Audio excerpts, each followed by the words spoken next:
No one heard him scream. Not because he didn't want to, but because by the time it was happening, he didn't have the strength left.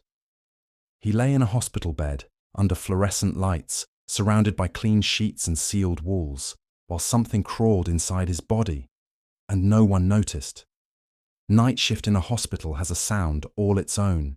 It isn't quiet, not really. There's always a hum. Ventilation systems, distant monitors, a call bell somewhere down the hall. But after midnight, those sounds blur together, and the absence of urgency starts to feel like safety. That night felt like that. Earlier in the evening, a man had been brought into the emergency department. Middle-aged, homeless, confused. He complained of pain in his leg, but couldn't explain much more than that. He was tired, dehydrated, struggling to stay focused. Triage noted a wound. It didn't look urgent. There were other patients waiting, louder ones. Patients who demanded attention. Patients who pressed call buttons and raised their voices. So the man was placed in a room to wait. The door closed, the chart was updated, and the night went on. Hours passed. No call light, no complaints, no movement. He lay very still. Sometime after 2 a.m, a nurse went in to check on him. It wasn't prompted by an alarm or a concern, just routine. The kind of check you do when the night slows down enough to breathe. When she stepped into the room, the first thing she noticed was the bed. Tiny dark specks dotted the sheets near his legs. At first she thought it was dirt. Patients who live outside often bring the world in with them. It happens.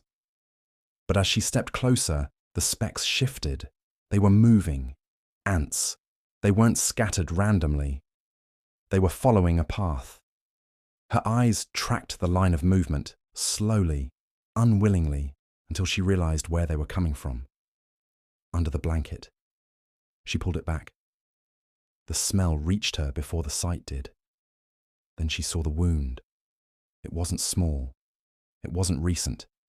The skin was broken open, swollen and darkened, the tissue raw. And inside it, ants were crawling. Not just across the surface. Inside. They disappeared into the wound and emerged again, as if the body beneath the sheets had become part of their environment. The patient didn't react. He didn't cry out. He didn't move. He didn't seem surprised.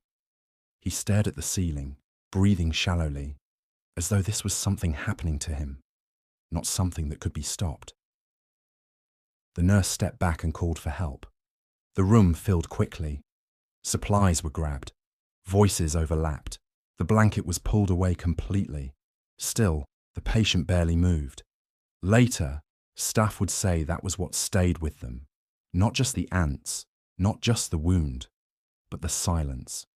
As they worked, the picture became clearer. The man had likely been sleeping outside for weeks. The wound had been open for a long time. Ants had found it long before he ever reached the hospital. By the time he was admitted, they were already there. And while he lay in that bed, waiting quietly, unnoticed, they continued. The wound was cleaned. The ants were removed. The patient was treated and moved to another room. The original room was closed for the rest of the night, but none of that erased the question that followed the staff home. How long had he been lying there like that? How many checks had passed without anyone looking closely enough?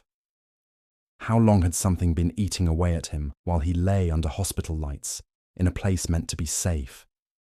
After that night, nurses on that unit found themselves lingering longer during checks, pulling back blankets, looking twice at patients who didn't complain, who didn't press the call button, who stayed too still.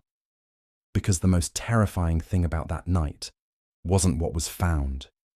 It was how easily it went unnoticed, and how quietly it happened. Until next time, keep the lights on.